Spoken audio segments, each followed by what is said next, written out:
Hare Rama, Hare Rama, Rama Rama, Hare Hare, Hare Krishna, Hare Krishna, Krishna Krishna, Hare Hare, Hare Rama, Hare Rama, Rama Rama,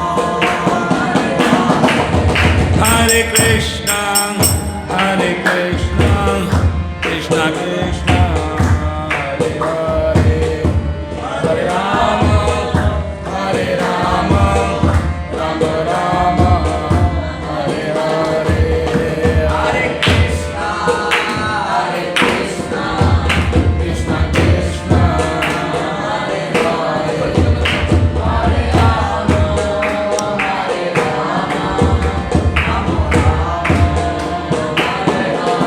Hare, Hare Rama, Hare Rama,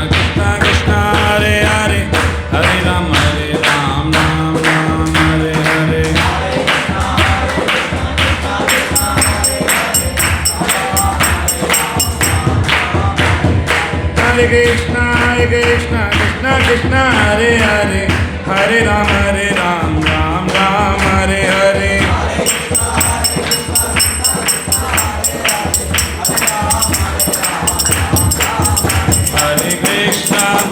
Hare Krishna, Krishna Krishna, Hare Hare, Hare Rama, Rama Rama, Hare Hare, Hare Krishna,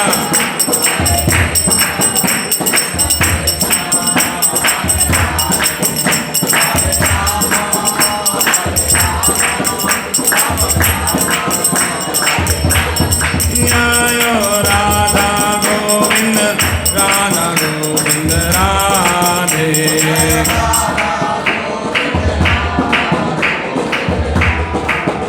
Jayo Jagannatha, Jagannatha, Baladeva, Jaya Subhadra,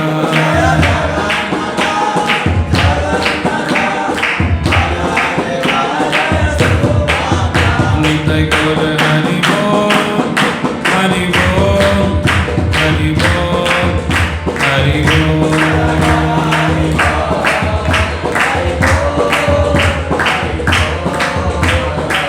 Jaya Jaya Prabhupada, Prabhupada, Prabhupada, Prabhupada.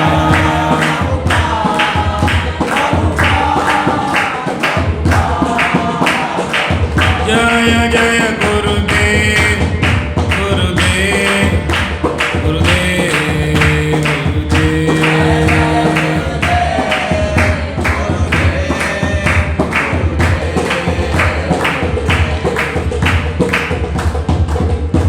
नाम संकीर्तन महायज्ञ की, हरे कृष्ण महामंत्र की, समस्त उपस्थित भक्त वृंद की, जगत गुरु शील प्रभुपाद की, ताय गौर प्रेमानंद, श्रीमद् भगवती तथा रूप की।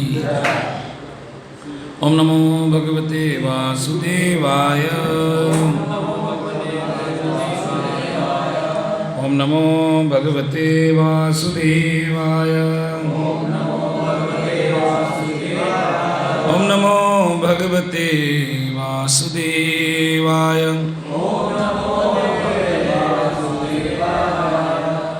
श्रीमद् भगवद्गीता यथारूप अध्याय 3 श्लोक क्रमांक 6 और 7 के बारे में आज हम चर्चा करेंगे। श्लोक क्रमांक 6 और 7 जो कि ऑनलाइन वाले भक्तों के स्क्रीन पे दिखाई दे रहा होगा। कर्मेंद्रियाणि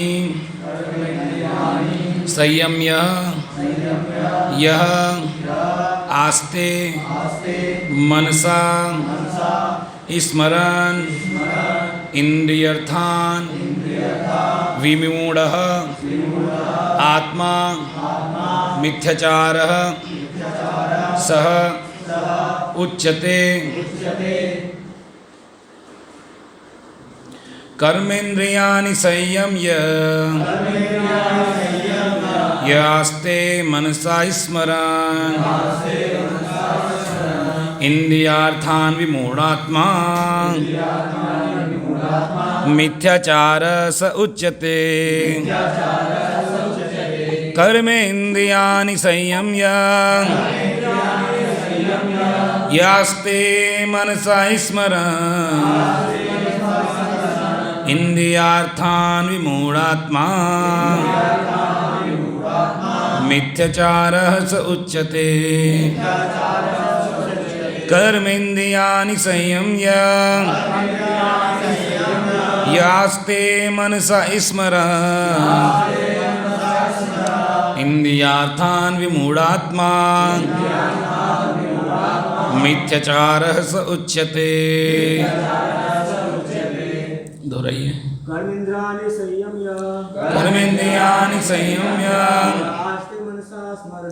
यास्ते मनसा स्मरन्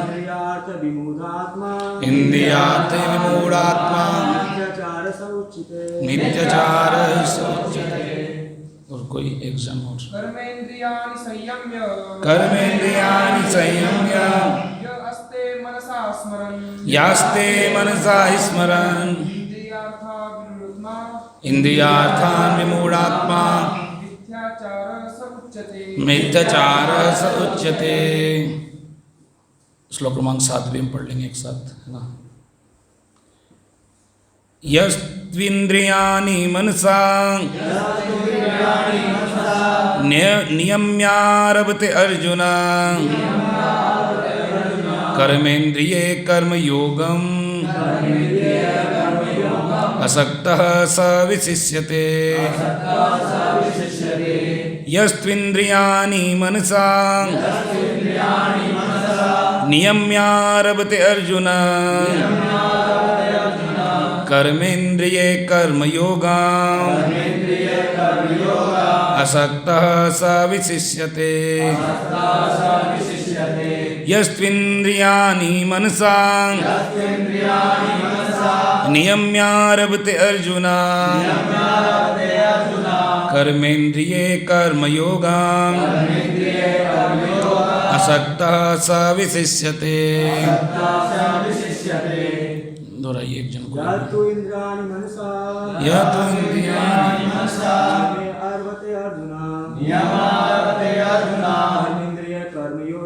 कर्मेन्द्रिय कर्मयोगम् असक्तः स विशिष्यते। यस्तो इंद्रियाणि मनसा नियम्यारभते अर्जुन कर्मेन्द्रिय कर्मयोगम् असक्तः स विशिष्यते। श्लोक क्रमांक 6 पे चलेंगे। शब्दार्थ श्लोक क्रमांक 6 का। कर्मेन्द्रियाणि पांचों कर्मेंद्रियों को संयम्य वश में करके यह जो आस्ते रहता है मनसा मन से स्मरण सोचता हुआ इंद्रियर्थान दंभी विमूढ़ मूर्ख आत्मा जीव मिथ्याचार दंभी स वह उच्यते कहलाता है। शब्दार्थ अनुवाद और तात्पर्य इस डिवाइन के सभी चरणारविंद भक्तिवेदांत स्वामी श्रीपाद की जय।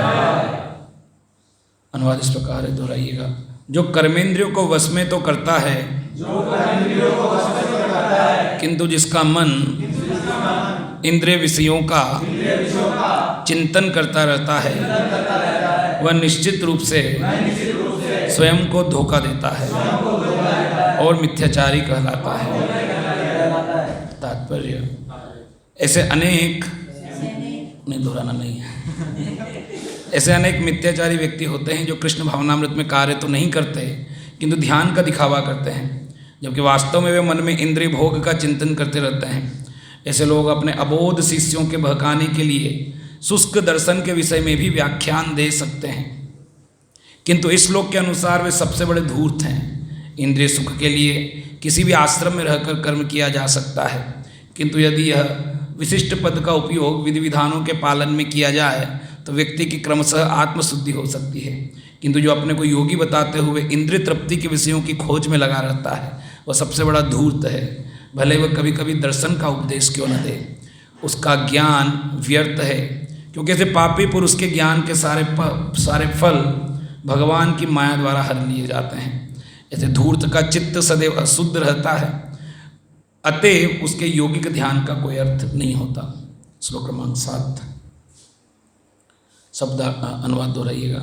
दूसरी ओर यदि कोई निष्ठावान व्यक्ति अपने मन के द्वारा कर्मेंद्रियों को वश में करने का प्रयत्न करता है और बिना किसी आसक्ति के कर्मयोग कृष्ण भावनामृत में प्रारंभ करता है तो वह अति उत्कृष्ट है। तात्पर्य, लंपट जीवन और इंद्रिय सुख के लिए छद्म योगी का मिथ्या वेश धारण करने की अपेक्षा अपने कर्म में लगे रहकर जीवन लक्ष्य को, जो भवबंधन से मुक्त होकर भगवत धाम को जाना है, प्राप्त करने के लिए कर्म करते रहना श्रेयस्कर है। प्रमुख स्वार्थ गति तो विष्णु के पास जाना है। संपूर्ण वर्णाश्रम धर्म का उद्देश्य इसी जीवन लक्ष्य की प्राप्ति है। एक गृहस्थ भी कृष्ण भावनामृत में नियमित सेवा करके लक्ष्य तक पहुंच सकता है। आत्म साक्षात्कार के लिए मनुष्य शास्त्र अनुमोदित संयमित जीवन बिता सकता है और अनासक्त भाव से अपना कार्य करता रह सकता है। इस प्रकार वह प्रगति कर सकता है। जो निष्ठावान व्यक्ति इस विधि का पालन करता है वो उस पाखंडी से कई श्रेष्ठ है जो अबोध जनता को ठगने के लिए दिखावटी आध्यात्मिकता का जामा धारण करता है। जीविका के लिए ध्यान धरने वाले प्रवंचक ध्यानी की अपेक्षा सड़क पर झाड़ू लगाने वाला निष्ठावान व्यक्ति कहीं अच्छा है। ओम अज्ञानतिमिरन्धस्य ज्ञानाञ्जनशलाकया चक्षुरुन्मीलितं येन तस्मै श्रीगुरुवे नमः। तले स्वयं रूपपदान्यं ददाति स्वपदान्तिकं वन्देऽहं श्रीगुरो श्रीयुतापदकमलं श्रीगुरून् वैष्णवांश्च श्रीरूपं साग्रजातं सहगण रघुनाथान्वितं तं जीवं साद्वैतं सावधूतं परिजनसहितं कृष्णचैतन्यदेवं श्रीराधा कृष्णपादान् सहगण ललिता श्रीसाखान्वितांश्च करुणा सिंधु दीनबन्धो जगत्पते गोपेश गोपिकान्त राधाकान्त नमोस्तुते। तप्त कांचन गौरांगी राधे वृंदावनेश्वरी वृषभानुसुते देवी प्रणमामि हरिप्रिये। वाञ्छाकल्पतरुभ्यश्च कृपा सिन्धुभ्यैव च जय श्री कृष्ण चैतन्य श्री अद्वैत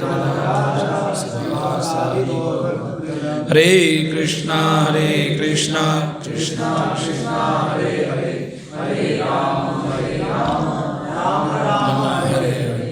मूकं करोति वाचालं पंगुलंघायते गिरिं यत्कृपातमहं वन्दे श्रीगुरुदीनतारिणं परमानन्दमाधवं श्रीचैतन्येश्वरम्। तो श्रीमद् भगवद गीता का तीसरा अध्याय कर्मयोग के श्लोक क्रमांक 6 और 7 के बारे में चर्चा कर रहे हैं। सबसे पहले आप सभी के लिए एक शुभ सूचना ये है, जो ये भक्त ऑनलाइन भी सुन रहे हैं या जो ये बैठे हुए हैं, तो 20 दिन तक दशहरा मेला जो भरता है यहाँ पे, आप में कितने लोग दशहरा मेले में गए हैं? कभी गए हैं? तो 20 दिन तक आपको दशहरा मेले में जाने का अवसर प्राप्त होगा, क्योंकि हमने वहाँ प्रदर्शनी के लिए आज ही वहाँ पे अलॉटमेंट करवाया है। 3-4 घंटे से उधर ही थे और बड़ी मुश्किल से वहाँ पे अलॉटमेंट हुआ है, निःशुल्क अलॉटमेंट हुआ है। वहाँ प्रदर्शनी लगाएंगे इस्कॉन का, जिसमें बुक डिस्ट्रीब्यूशन, प्रसाद डिस्ट्रीब्यूशन, कीर्तन सब मेले में करेंगे। तो इसको मेले में जाने का शौक है, वो 20 दिन तक मेले में रहना, आराम से वहीं कीर्तन करना है।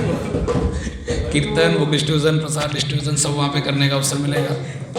उससे पहले 10 अक्टूबर को 4 धाम की शोभा यात्रा निकाल रहे हैं, जिसमें बद्रीनाथ और रामेश्वरम, जगन्नाथपुरी, द्वारकापुरी, चारों के जो मंदिर हैं उन मंदिर की शेप में रथ बनाए जाएंगे 4 अलग अलग, और कुनाड़ी वाले क्षेत्र में वो शोभा यात्रा निकलेगी।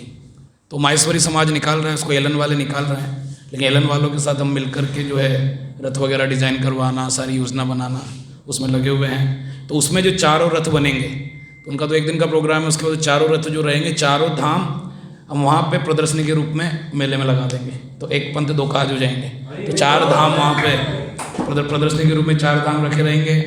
उसके अलावा हम जो है वृंदावन से सारी लैंग्वेजेस की जो गीता है वो मंगवा के रखेंगे, तो उनका प्रदर्शनी है ना। और जो भी वहाँ से निकलेगा उसको हमें पकड़ पकड़ के माला करवानी, कि एक माला करके जाओ बैठ करके सबको। तो वहाँ पर स्टूडेंट्स, कांग्रेगेशन सब आएंगे, बहुत अच्छा प्रचार का अवसर हमको मिलेगा, है ना। और उस टाइम भगवान ने चाहा तो गोविंद धाम मंदिर भी हो सकता है, जब तक हमें जो नदी किनारे मंदिर है जब तक उसका आवंटन हमारा हो जाए। उसका भी कल वकील से जा करके बैठ करके चर्चा करना है उसके बारे में भी, तो कल उसका ही फाइनल हो सकता है। तो 20 दिन का अवसर मिलेगा दशहरा मेला घूमने का। तो किनके लिए? जिनकी कर्मेंद्रिय बस में धोए लेकिन मन में इंद्रिय विषयों का चिंतन होता रहता है, ऐसे भक्तों को मेले में घूमने का अवसर प्राप्त होगा। तो वहाँ जाके बुक डिस्ट्रीब्यूशन करते हुए झूलों को देख देख के चिंतन करते रहना कि हम भी झूले में बैठेंगे तो कितना अच्छा लगेगा। तो आज का जो श्लोक है, ये श्लोक हम सभी के लिए है वास्तव में, और हम सभी की यही स्थिति है। और हम सभी के लिए भगवान ने यहाँ पे शब्द का उपयोग किया मिथ्याचारी, कि हम सब मिथ्या मतलब झूठा आचरण करने वाले लोग हैं। कर्मेंद्रियों को वश में तो करते हैं। अब कर्मेंद्रियों को वश में क्या करते हैं? कुछ है ही नहीं कर्मेंद्रियों के पास विषय, तो देखने में लगता है कि वश में है कर्मेंद्रियाँ। कर्मेंद्रियों के पास कुछ है नहीं विषय। तो जब तक विषय नहीं है, अब जैसे आपके सामने जब तक नहीं रखा है रसगुल्ला, तो तब तक तो आप बोल सकते हो कि मैं रसगुल्ला नहीं खाता हूँ। मैं अब मान लो 4 महीने तक आपको रसगुल्ला नहीं मिले, तभी बोलो मैंने चतुर्मास में रसगुल्ला नहीं खाया। वो तो मिला नहीं इसलिए नहीं खाया, वो तो मिला नहीं इसलिए नहीं खाया, लेकिन मिल जाएगा तो कोई छोड़ेगा कि अब सामने ला करके रख दें सबके, तो कोई नहीं छोड़ पाएगा, सब तो खाएंगे। यानी कि हमारी कर्मेंद्रिय वास्तव में देखा जाए तो वश में नहीं है। वो तो ठीक है कि इंद्रियों को उनका विषय मिल नहीं रहा है, विषय सामने हो, रसगुल्ला सामने रखा हो फिर भी मुंह में लार ना बने, ये तपस्या है। नाम सुनने से बनने लग जाती लार बने, सामने रख दे तो क्या हालत हो जाए। सुनने से लार बनने लग जाती मुंह में के रसगुल्ला, सामने रख दे तो क्या हालत हो जाए।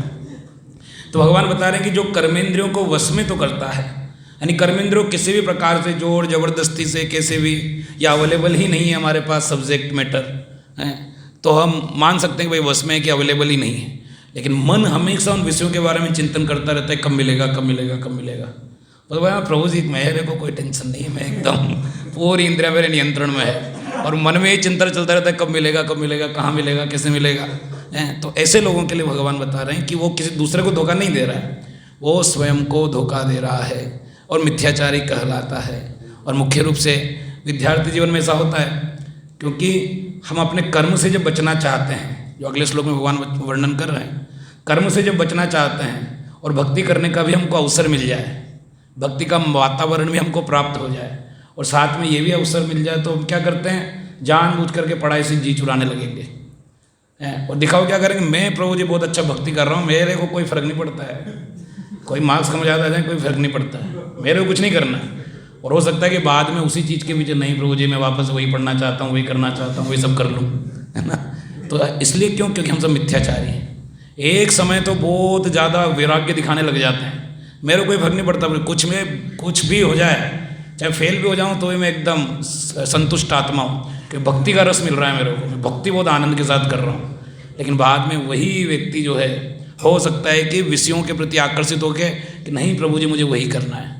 तो कहने का तात्पर्य कि इसलिए स्टेप बाय स्टेप व्यक्ति को चलना चाहिए, उसे जंप नहीं मारना चाहिए, क्योंकि भक्ति इतना आनंद का प्रोसेस है कि हमें आनंद तो मिलने लग जाता है और हम सबकी आवश्यकता भी आनंद है और भक्ति में आनंद तो मिलता है। तो उस आनंद के कारण कभी कभी हम जो है ऊपरी स्तर पे जब भक्ति को समझते हैं तो हम अपने कर्म से जी चुराने लगते हैं। और ये होता है विद्यार्थी जीवन में, मुख्य रूप से हम बेस से जुड़ते हैं तब ये होता है कि पहले से भी अगर पढ़ाई में अच्छे नहीं हैं तो यहाँ आकर के और बहाना मिल जाता है नहीं पढ़ने का। अगर पहले से पढ़ने का अगर में रुचि नहीं है तो नहीं पढ़ने का और बहाना मिल जाता है, लगता है सब तो माया है, अब क्या करना है पढ़ लिख करके, कोई मार्क्स कम ज़्यादा आ जाएंगे तो क्या फ़र्क पड़ेगा, है ना। तो ऐसे व्यक्ति क्या कर रहा है, स्वयं को धोखा दे रहा है। ऐसा नहीं दूसरों को धोखा दे रहा है, खुद को धोखा दे रहा है क्योंकि भाग रहा है। ऐसे व्यक्ति को क्या बोला जाता है, एस्केपिस्ट। एस्केपिस्ट अर्थात कि भगोड़ा। इसलिए प्रभुपाद जी ने 7वें श्लोक के तात्पर्य में लिखा है कि ऐसे व्यक्ति, झाड़ू लगाने वाला व्यक्ति ज़्यादा अच्छा है। जो भाग करके आडंबर कर रहा है कि नहीं मैं तो भक्त बन गया हूँ इसलिए मेरा कर्म नहीं करूँगा, और वास्तव में वो मन से उस स्तर पे पहुँचा नहीं है। अभी मन से हम उस स्तर पे नहीं पहुँच पाए, लेकिन एक्सटर्नल आडंबर में उस स्तर पे पहुँच गए कि चूंकि मैं भक्त बन गया हूँ इसलिए मैं नीचे लेवल का कर्म नहीं करूँगा।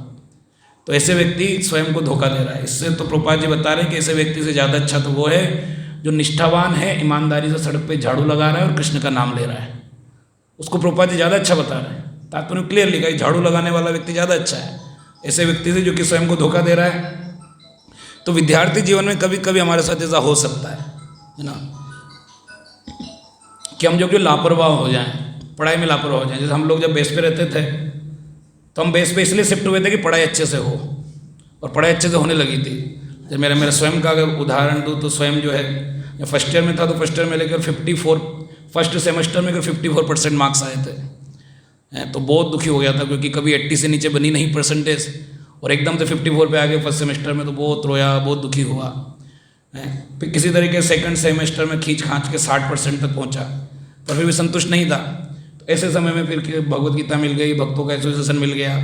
फिर धीरे धीरे थर्ड सेमेस्टर से फिर जैसे ही माला करने लगा, गीता पढ़ने लगा, मन अपने आप इधर उधर जो डाइवर्ट हो रखा था।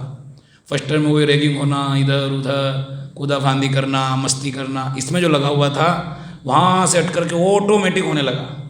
ऑटोमेटिक होकर के थर्ड सेमेस्टर से सीधे 60 से जंप मार के 72, और फिर 72 से फिर नीचे निकला। जब देखा थर्ड सेमेस्टर मैंने देखा कि अरे वाह बड़ा फ़ायदा हो रहा है इससे, तो माला करने से, गीता पढ़ने से। तो फोर्थ सेमेस्टर में फिर धीरे धीरे बेस पे शिफ्ट हो गए।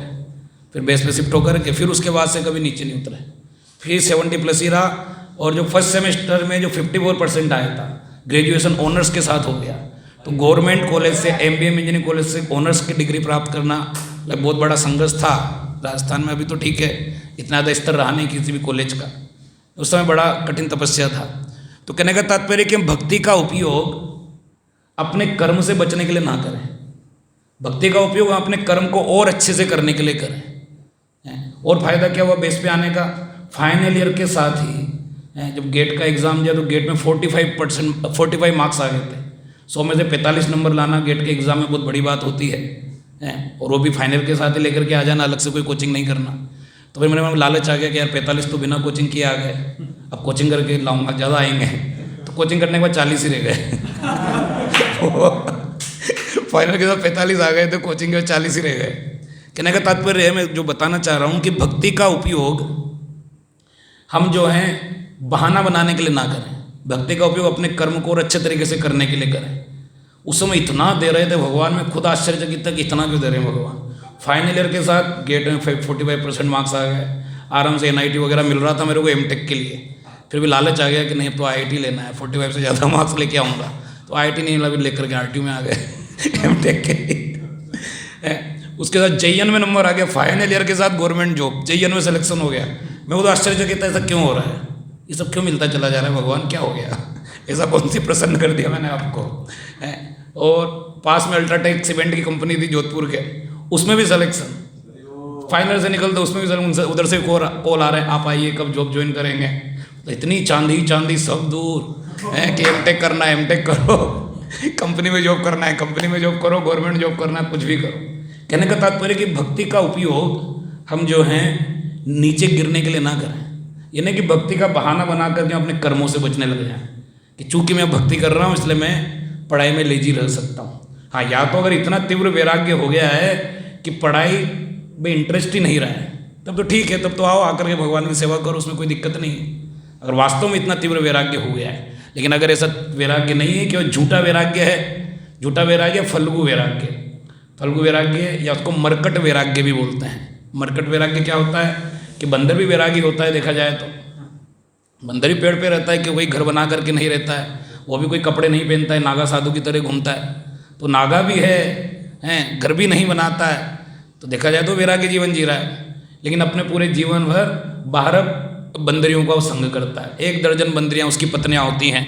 तो ऐसा वैरागी फल्गु वैरागी कहलाता है। तो ऐसे फल्गु वैरागी नहीं बने कि एक तरह तो वैराग्य दिखाएंगे, उसी तरफ नहीं प्रभु जी अब वापस यही कर लेता हूँ, वही चला जाता हूँ, यही कर लेता हूँ, हैं, तो कम से कम हमें पढ़ाई के प्रति ऐसा इस प्रकार का व्यवहार नहीं करना चाहिए। विद्यार्थी जीवन में है गंभीरता से पढ़ाई करते हुए, अपने कर्म को ठीक से करते हुए, भक्ति का उपयोग उस कर्म को अच्छे से एग्जीक्यूट करने के लिए करना चाहिए, न कि भक्ति का हम बहाना बनाने लगे उस कर्म को ना करने के लिए। ऐसी स्थिति में हम क्या कहलाएंगे? मिथ्याचारी कहलाएंगे। और इस स्थिति में स्वयं को धोखा दे रहे हैं, किसी और को नहीं दे रहे हैं, स्वयं को धोखा दे रहे हैं। किसी और का कोई नुकसान नहीं होने वाला, स्वयं का नुकसान होगा अगर इस प्रकार का आचरण करेंगे तो। इस प्रकार के आचरण का मुख्य कारण क्या है कि हम कृष्ण भावनामृत में कार्य नहीं कर पाते। हम ये नहीं समझ पाते कि हम जो भी कार्य कर रहे हैं वो कार्य से हम भगवान कृष्ण को प्रसन्न कर सकते हैं। हम उस कार्य को कृष्ण के साथ जोड़ करके देख ही नहीं पाते।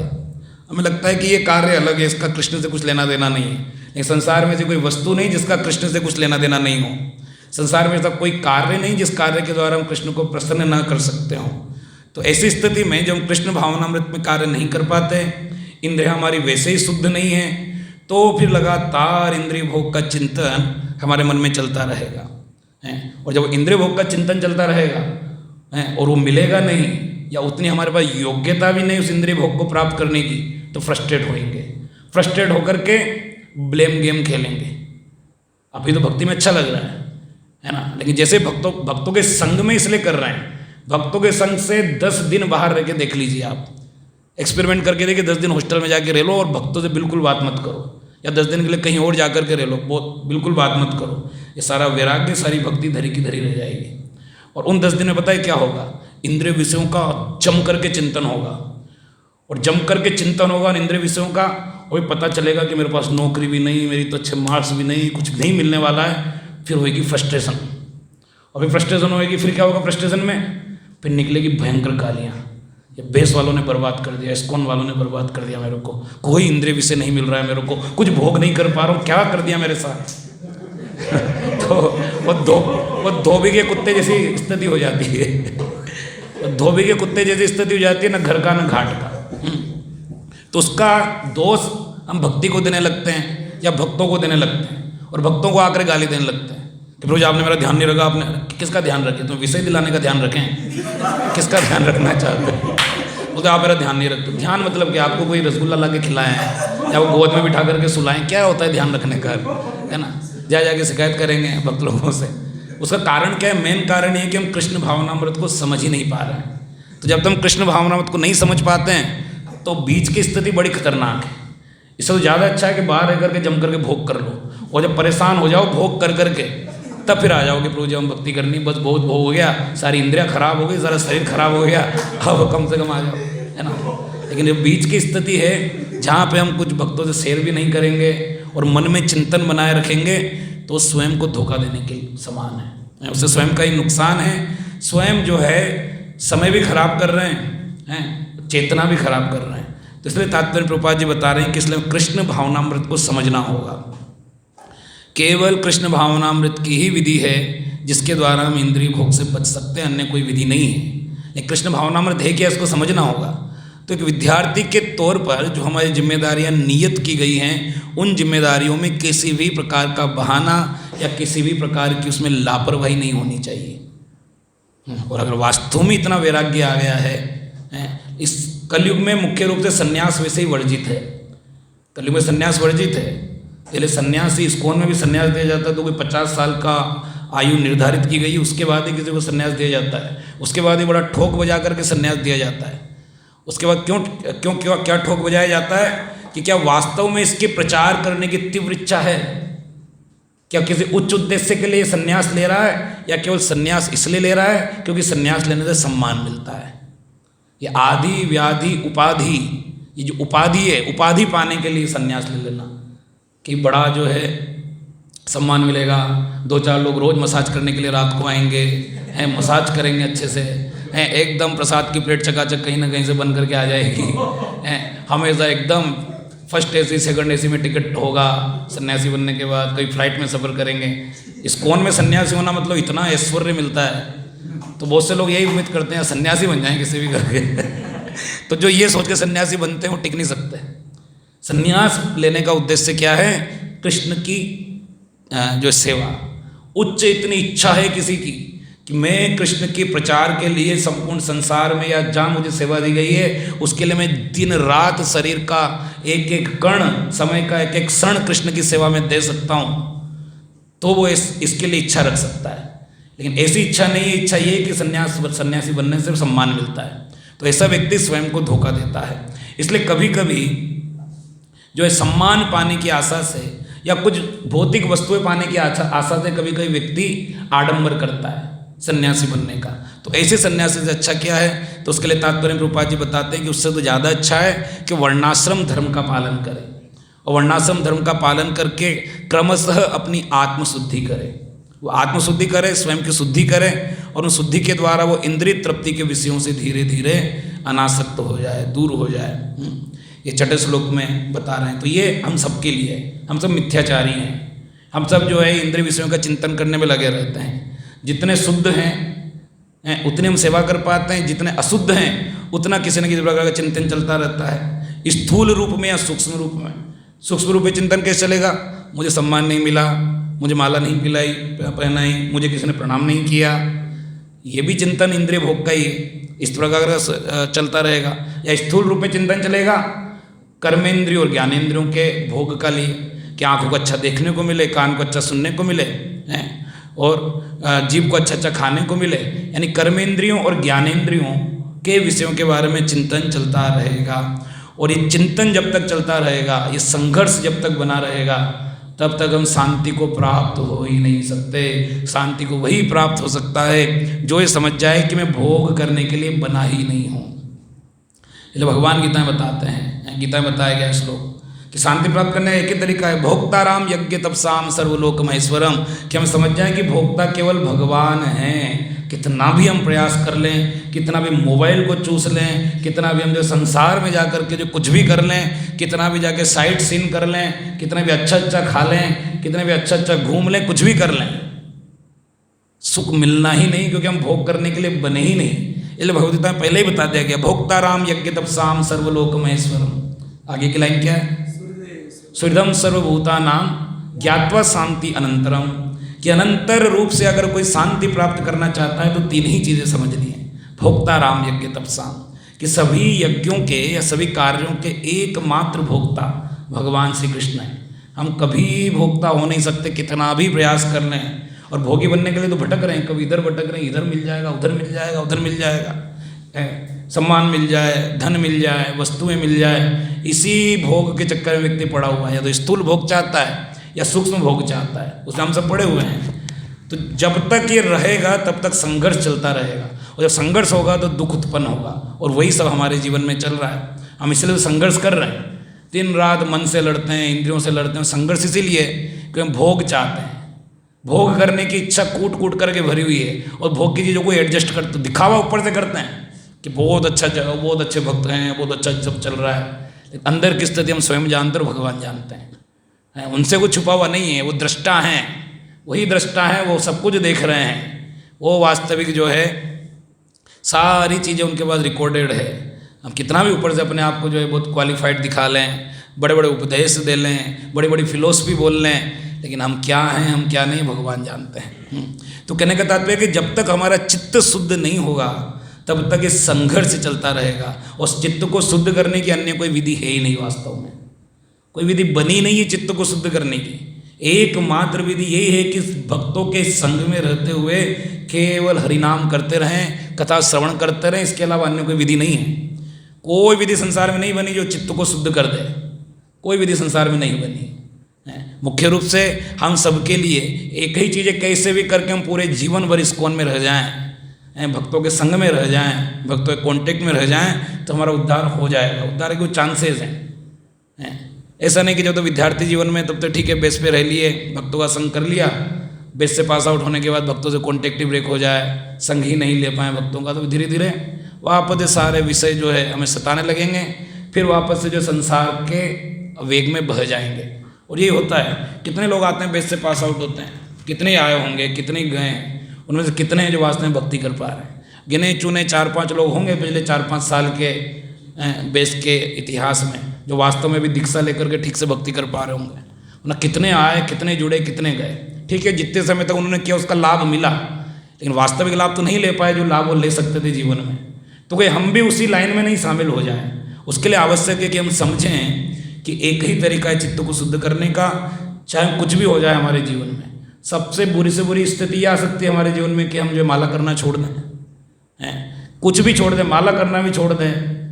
हो सकता है यहाँ तो आप नियम पालन कर लेते होंगे, लहसुन प्याज भी नहीं खाते होंगे, हो सकता है कल से आप लहसुन प्याज भी दबा करके खाने लग जाएं, हो सकता है कल से टंगड़ी खाने लग जाएं जा करके, कुछ भी हो जाए, कैसी भी स्थिति हो जाए। लेकिन एक नियम जीवन में अपना लें कि किसी भी स्थिति में भक्तों का संग नहीं छोड़ूंगा, कुछ भी हो जाए, चाहे मैं कितना ही पापी बन जाऊं, चाहे कितना भी अपराधी हो जाऊं, लेकिन भक्तों का संग नहीं छोड़ूंगा। तो भक्त जो है वापस से आपको धीरे धीरे धीरे धीरे धीरे धीरे शुद्ध कर देंगे, उनका संगति वापस में शुद्ध कर देगा। तो इस जीवन में केवल एक ही चीज़ हमको जो है अपनानी है, किसी भी स्थिति में भक्तों का संग ना छोड़े। भक्तों का संग ही हमारे चित्त को शुद्ध करेगा। जो भक्तों के संग में रहेंगे, भक्त बार बार यही बोलेंगे प्रभु जी माला करो, क्लास सुनो, माला करो, क्लास सुनो, धाम चलो, यही बोलेंगे। तो ये करते करते हम वापस से शुद्ध हो जाएंगे।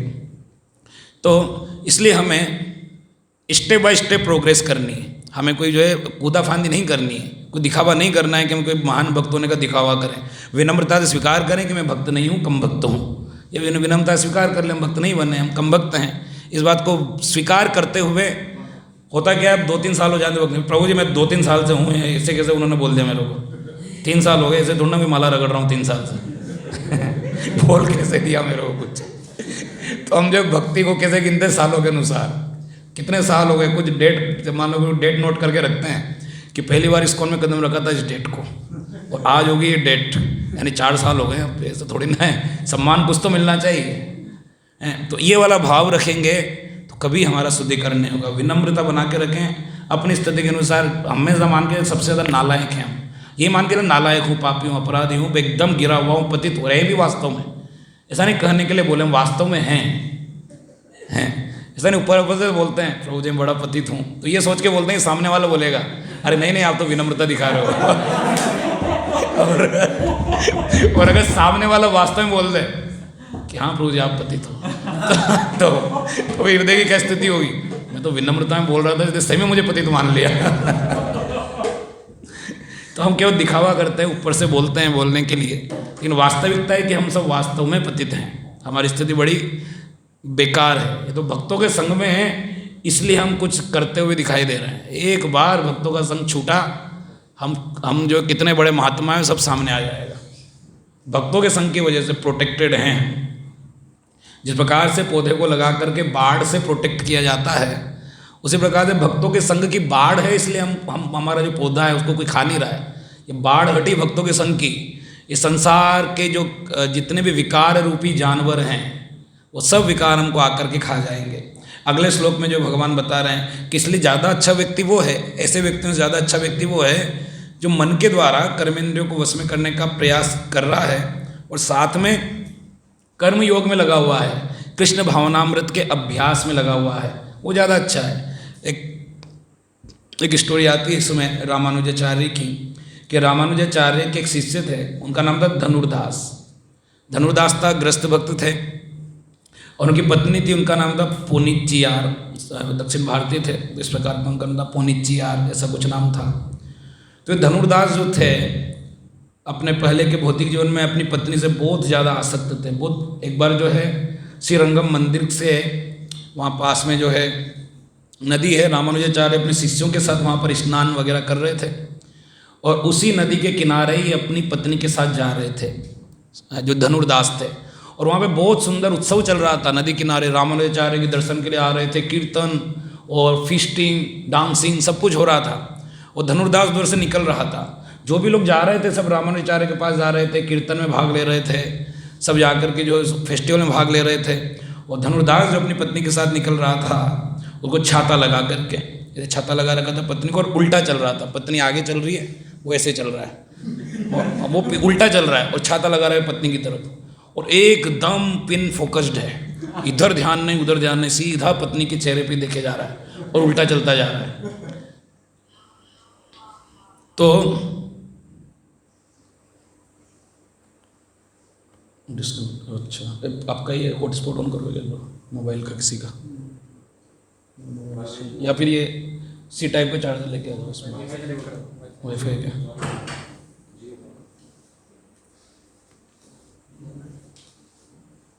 संगम के सभी लोग इस कार्यक्रम में भाग लेने के लिए आ रहे हैं और एक ये व्यक्ति बेशर्मों की तरह सबके सामने खुल्लम खुल्ला इस तरह का व्यवहार कर रहा है। तो देखकर मैं रामानुजाचार्य से बोला कि कितना भयंकर कलयुग होता जा रहा है अभी से, कि ऐसी स्थितियाँ, इतना सुंदर भगवान का कार्यक्रम चल रहा है और ये अपनी पत्नी के ऊपर छाता लगा के इस प्रकार से चल रहा है। तो रामानुजाचार्य ने बोला कि उसको इधर बुला के लाओ, उनसे बोलो कि मैं बुला रहा हूँ। तो रामानुजाचार्य ने उनको बुलवाया और रामानुजाचार्य ने उनको बुलवा करके उनसे पूछा कि उन्होंने बड़ी विनम्रता से प्रणाम भी किया, रामाचार्य को प्रणाम किया दोनों पति पत्नी ने, है ना। तो फिर उनको पास में ले जाके धनुर्दास से पूछा उन्होंने कि तुम इस प्रकार का आचरण क्यों कर रहे हो, कि तुम कहीं पर भी नहीं देख रहे हो, इतने फोकस्ड होकर के तुम चल रहे हो हैं। तो बोल रहे कि क्योंकि मेरी पत्नी से अधिक सुंदर संसार में कुछ है नहीं, मैं क्या देखूँ, इधर उधर देखने का मेरा मन ही नहीं करता है, वैरागी हूँ मैं। इधर उधर की सुंदरता मुझे आकर्षित नहीं करती है। तो रामाचार्य ने बहुत अच्छा गुण है, इतना फोकस्ड है कि वास्तव में इसका ध्यान इधर उधर जाता ही नहीं है, क्योंकि जो उसने देखी सुंदरता उसे लगता है कि वही सबसे अधिक सुंदर है संसार में। तो रामाचार्य ने बोला कि इससे अधिक सुंदर अगर मैं तुम्हें कुछ दिखा दूँ तो फिर तुम क्या करोगे। तो बोलेगा इससे अधिक सुंदर कुछ है संसार में तो मैं आपके पूरी तरह शरणागत हो जाऊँगा, अगर आप वास्तव में मेरा ध्यान ऐसे किसी जगह लगा सको। मेरा ध्यान कहीं जाता ही नहीं, मुझे पता है, मैं एकदम फोकस्ड हूँ, कंसंट्रेटेड हूँ। अगर वास्तव में ऐसा कोई दूसरा कोई सुंदर हो जिसकी तरफ मेरा ध्यान चला जाए तो मैं आपके शरणागत हो जाऊँगा पूरी तरीके से, हम दोनों पति पत्नी शरणागत हो जाएंगे। तो रामाचार्य ने कहा ठीक है, कल सुबह आप श्रीरंगम मंदिर में आइए। तो धनुदास अगले दिन गया। रामाचार्य ने बहुत पहले से जाके भगवान श्री रंगनाथ जी से बहुत विशेष प्रार्थना की, रंगनाथ जी से नहीं, सॉरी वरदराज जी से बहुत प्रार्थना की। तो वरदराज जी से प्रार्थना किया कि भगवान एक भक्त आने वाला है आपके पास, वो संसार के सुंदरता में को ही सब कुछ मानता है क्योंकि उसने आपकी सुंदरता को नहीं देखा है। उस समय पूछा था कि तुम्हें ऐसा क्या सुंदर दिख रहा है, तो कहा कि मेरी पत्नी की आंखें बड़ी सुंदर है, उससे अधिक सुंदर संसार में कुछ नहीं। तो भगवान से आकर के रामाचार्य ने प्रार्थना की कि हे वरदराज जी, आप अपने कमल नयनों के एक बार इसको हल्की सी झलक दिखला दो। तो प्रार्थना की, व्यक्ति आया, अल्टर खोला, पट खोला। रामाचार्य ने कहा तुम संसार की सबसे सुंदर वस्तु देखना चाहते हो ना, कि हाँ। तो जैसे अल्टर खुला और रामानुजाचार्य ने प्रार्थना किया था तो भगवान ने अपना फेस जो है इतना अधिक सुंदर बना लिया था, इतना एफुलजेंस बढ़ा दिया था अपने फेस का कि देखते ही उसके अंदर तो जो धनुर्दास के अंदर तो जो है बिल्कुल अष्ट सात्विक विकार उत्पन्न होने लगे। एक शुद्ध भक्त की प्रार्थनाओं का असर था, उसकी कोई योग्यता नहीं थी, लेकिन रामानुजाचार्य ने प्रार्थना की तो भगवान को ऐसा करना पड़ा। तो देखते ही धनुर्दास रामानुजाचार्य के चरणों में गिर गया। उसके बाद वो पूरी तरह समर्पित हो गया, दोनों पति पत्नी पूरी तरह समर्पित हो गए और पूरी तरह से शुद्ध भक्त हो गए।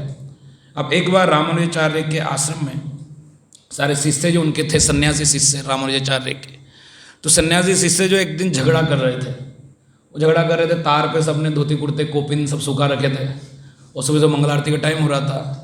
तो सब एक दो खींच खाँच करके इसने उसका खींचा और अंधेरा था, पहले तो लाइट भी नहीं हुआ करती थी, खींच खाँच करके पेन पान करके भागे। अरे बेचारा जो लेट उठा था उसको देखा ना मेरी धोती है यहाँ पे, ना मेरा कोपिन है, कुछ भी नहीं है। तो गुस्सा आ गया, गुस्सा के झगड़ा करने लगा, मेरी धोती किसने ले ली, और झगड़ा बढ़ गया। वो सब झगड़ रहे हैं, रामानुजाचार्य देख रहे हैं कि किस लिए झगड़ रहे हैं, ये आरती में कोई नहीं आ रहा है, सब झगड़ा करने में लगे हुए हैं। तो एक दिन दो दिन रामानुजाचार्य ने देखा और कुछ भी नहीं बोला, उनको कुछ बोला नहीं। कुछ दिनों बाद आश्रम में वहाँ पे मंदिर में धनुर्दास और उनकी पत्नी रामानुजाचार्य से मिलने के लिए आए। बिल्कुल शुद्ध भक्त बन चुके थे, बहुत गंभीर थे और रामानुजाचार्य के प्रति पूर्णतया समर्पित थे। दोनों मिलने के लिए आए। तो मिलने के लिए आए तो रामानुजाचार्य ने बोला कि आप आए हैं, कुछ दिन यहीं पे रहिए मंदिर में, आपका जो अतिथि गृह है गेस्ट हाउस में आपको एक रूम दे देते हैं, वहाँ पे रहिए। तो सारे सन्यासी से सोच रहे थे ग्रस्त की इतना उसको भाव क्यों दे रहे हैं रामानुजाचार्य। एक ग्रस्त को इसको बुला रहे हैं, बिठा रहे हैं, उसके लिए अलग से रूम बुक कर रहे हैं, उसको वहाँ पे रहने के लिए स्थान दे रहे हैं। तो उनको बड़ी ईर्ष्या हो रही थी धनुर्दास से कि उसको इतना ज़्यादा महत्व क्यों दे रहे हैं रामानुजाचार्य। तो रामानुजाचार्य जानते थे कि ईर्ष्या कर रहे हैं धनुर्दास के प्रति, तो ईर्ष्या कर रहे थे। तो उन्होंने सन्यासियों को रहा नहीं गया, एक दो दिन बाद उन्हें पूछ ही लिया कि गुरु महाराज आप इस प्रकार से क्यों कर रहे हैं। एक ग्रस्त को आपने पहले तो मंदिर में रुकवा दिया, अलग से रूम दे करके उनको यहाँ पे रुकवा दिया, और रुकवाने के बाद आप उनको इतने आओ भगत कर रहे हैं, सुबह शाम दोनों टाइम उनको प्रसाद भी खिलाते हैं, अपने कक्ष में उनको घंटों घंटों बिठा करके उनका चर्चाएँ करते हैं शास्त्रों के ऊपर, ऐसा क्यों कर रहे हैं? तो उन्होंने कहा कि ये आप नहीं समझ पाओगे, वो धनुर्दास है इसलिए करता हूँ, भक्त है इसलिए आप नहीं समझोगे। आप बस मेरा एक काम कर दो। कि क्या काम करना है? कि क्यों कर रहा हूँ मैं, आप नहीं समझ पाओगे। आप एक काम कर दो, इसकी जो पत्नी है बहुत गहने पहने हुए हैं, इसने आभूषण बहुत ज़्यादा पहने हुए हैं, इसने पूरा ऊपर से लेके नीचे तक सोने के स्वर्ण के आभूषणों से लदी हुई है। रात्रि के समय आपको जाना है। धनुर्दास आज जो है किसी काम से दूसरे शहर जाएगा और पत्नी यहीं पे रुकेगी गेस्ट हाउस में, रूम में। आपको जाना है कि सारे आभूषण चोरी करके लाने। तो बोला कि महाराज मैं कैसे चोरी करूँगा, तो पहने हुए हैं उसने। कि ये मैं नहीं जानता कैसे चोरी करोगे, आपको जाना है, गुरु के आदेश का पालन करना है, जाके गहने चोरी करके लाने हैं। तो गया। रात को वो जो पोंचियारी क्या जो भी नाम था उनका, सोई हुई थी। धीरे से वो वहाँ पे प्रवेश किया उनके घर में। जब सोई हुई थी तो जब एक करवट लेकर के सो रही थी तो एक कान का जो था उसने झुमका उतार लिया। उतारते उनको पता तो चल गया कि कोई चोर आया है। तो हल्का सा उन्होंने जैसे हल्की हल्की निगाहों से देख लिया, अच्छा तो मेरे गुरु महाराज के शिष्य हैं, और वापस आँख बंद करके सो गई। तो इधर का कान का उतार लिया, एक हाथ ऊपर था तो धीरे से हाथ को करके उसमें सारे सोने के कंगन उतार लिए। करवट में एक पैर ऊपर था तो उसमें से पायल उतार ली। अब फिर वो जो माता जी थी वो सोची कि इन्होंने इस साइड के सारे आभूषण उतार लिए हैं, लेकिन अब मुझे चाहिए कि मैं थोड़ा उनका और सहायता करूं। तो उन्होंने करवट बदल ली और एक्टिंग की ऐसे करवट बदलनी कि उनको नींद आ रही है। तो करवट बदली तो उनको लगा कि उनको लगा कि इनकी नींद खुल गई है। तो तुरंत भाग गए वो एक तरफ के आभूषण लेकर के। तो भाग करके जाके दे दें कि महाराज आभूषण लेकर के आया हूँ। कि इतने क्यों लाए, पूरे क्यों नहीं लाए? कि महाराज उनकी नींद खुल गई थी, ऐसा लगा मुझे, तो भाग के आ गया कहीं पकड़ाई में ना आ जाऊँ। अगले दिन धनुर्दास वापस से आए काम करके दूसरे शहर से। तो उनकी पत्नी ने उनको बताया कि लगता है कि हमारे गुरु महाराज को धन की आवश्यकता है, उन्हें धन की आवश्यकता है, लेकिन शायद शर्म के कारण वो बोल नहीं पा रहे हैं कि धन की आवश्यकता है। शायद हमको लज्जा आ रही होगी, कैसे बोलूँगा। तो इसलिए जो है उनके शिष्य आज आए थे और वो आभूषण चोरी करने के उद्देश्य से आए थे। तो धनुर्दास ने पूछा तो तुम्हें तो दे देनी चाहिए सारे आभूषण खोल करके।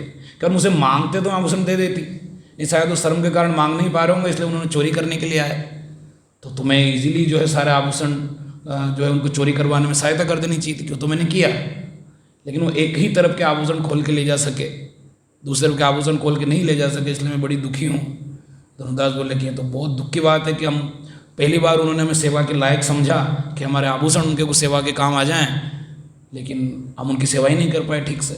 दोनों बहुत दुख मना रहे थे कि हम भगवान ने हमें लायक ही नहीं समझा कि हमारे सारे आभूषण उनकी सेवा में लग पाएँ। तो ये बात जो है रामानुजाचार्य ने भेजा तक कि जा करके देख के वहाँ पे क्या चल रहा है उनके घर में भी। तो ये बातें उनके घर में चल रही थी। रामानुजाचार्य के सन्यासी शिष्य ने बातें आकर के सुनी और बिल्कुल मुंह लटका करके जो है रामानुजाचार्य के पास गए, जाके बताया कि वो दोनों तो ऐसी सी बातें कर रहे हैं।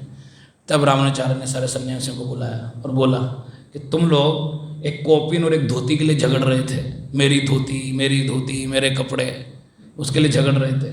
और धनुर्दास का सेवा का भाव देखो। तो कहने का तात्पर्य है कि केवल सन्यासी बन जाने मात्र से कोई ये सोचे कि मैं बहुत महान हो गया हूँ। और हमें भी धनुर्दास का उदाहरण है कि पूर्णतया, भले वो ग्रस्त था लेकिन पूर्णतया भगवान की सेवा में न्योछावर था। वो गुरु के प्रति इतना न्योछावर था कि कुछ भी करने को तैयार था। ये उनका भाव था। तो इस भाव को बताने का उद्देश्य क्या है कि तात्पर्य में जो प्रभुपाद जी लिख रहे हैं कि निष्ठावान होकर के झाड़ू लगाने वाला ज़्यादा अच्छा है, बजाय उसके कि जो सन्यासी होकर के सम्मान की इच्छा रखे या भौतिक उपाधियों की इच्छा रखे या भौतिक भोग की इच्छा रखे। उससे अच्छा सड़क पे झाड़ू लगा रहा है और कृष्ण नाम बोल रहा है, वो ज़्यादा अच्छा है ना।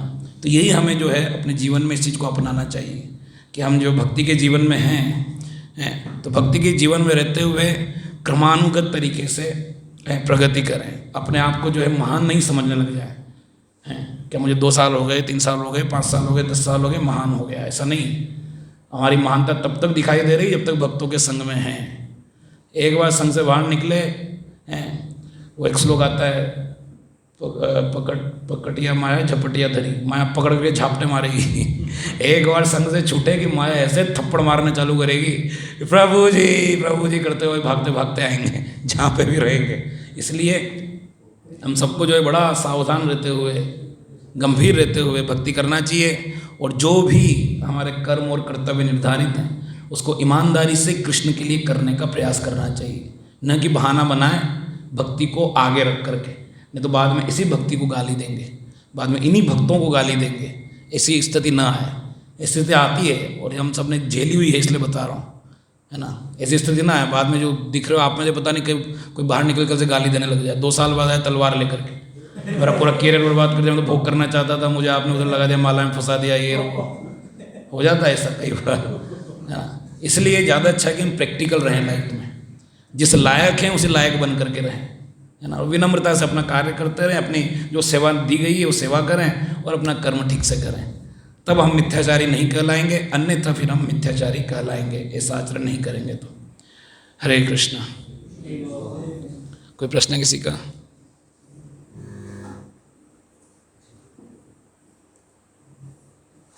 ऑनलाइन जो सुन रहे में कोई प्रश्न है किसी का?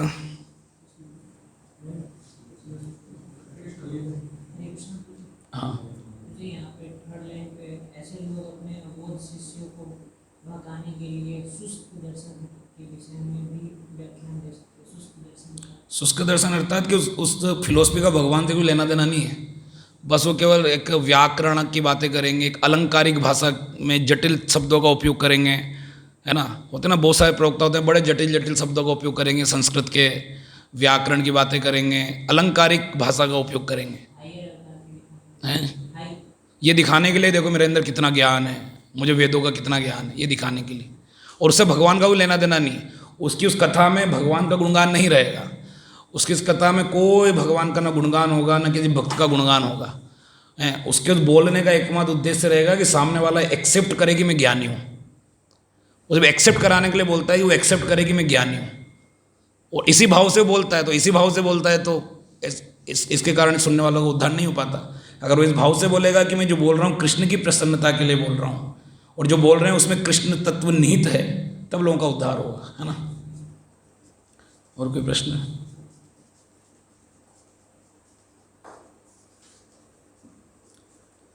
ठीक है, तो यहीं इस क्लास समाप्त करते हैं, 8:30 हो गए। श्रीमद् भगवद गीता यथारूप की, शील प्रभुपाद की, समस्त उपस्थित भक्त वृंद की।